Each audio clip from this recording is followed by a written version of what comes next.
Hello there, everyone, and welcome back to another movie review. Today, I'm going to be talking about Mid90s, which is a sort of shorter, interesting film about the mid-90s, about being a kid in the mid-90s, directed by Jonah Hill.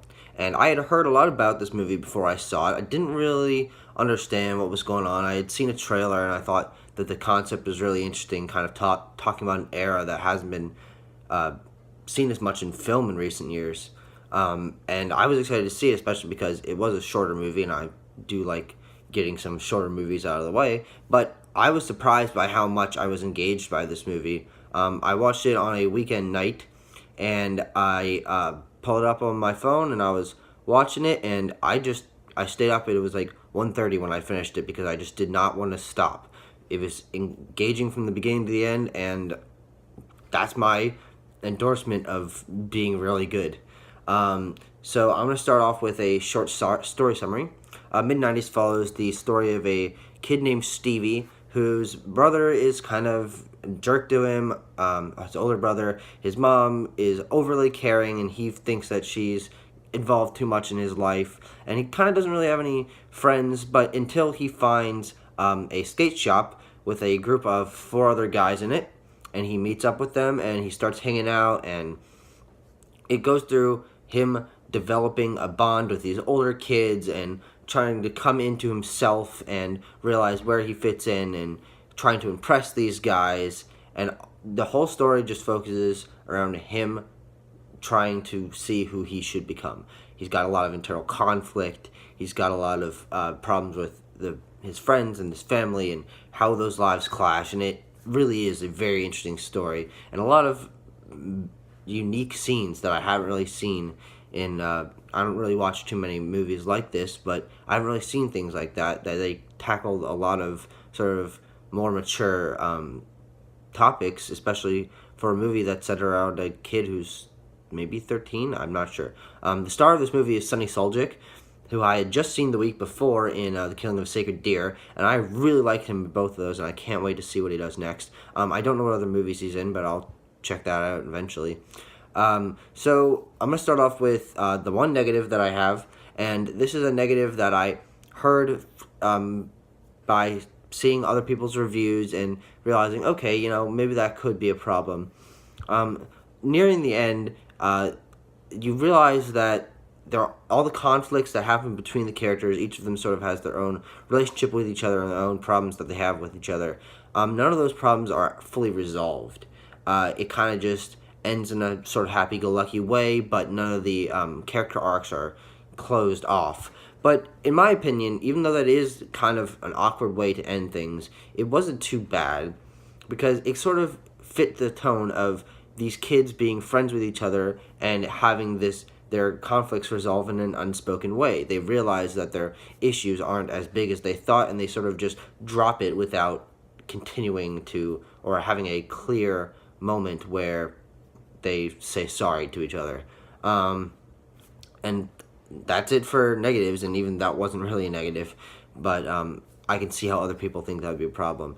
For the positives, it's just the characters are amazing in this movie, and that's my favorite thing about film, is being able to see a unique character that has a great arc and has cool interactions with other characters. And each of the main characters, you have Stevie and his brother and his mom. His brother's mom are sort of background, but the other 4 guys he meets all have great nicknames for each other.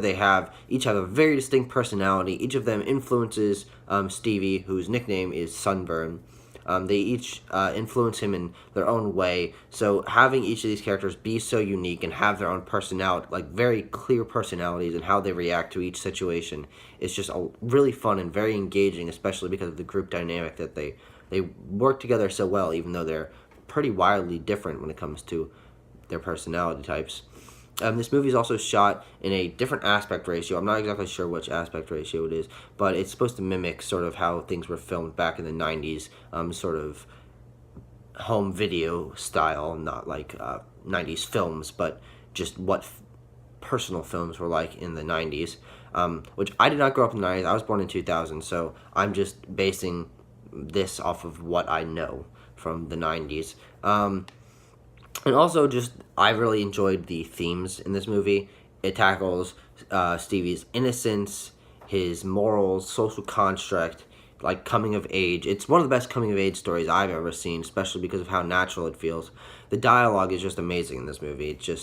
It fits with teenage kids kind of messing around the entire time, and I could probably quote some of the conversations from there that sound like conversations that my friends and I have had just sitting around and goofing off. It's a very great example of natural dialogue, and especially because Jonah Hill probably went through this kind of thing when he was a kid, or like had situations where he would chat with his friends like that.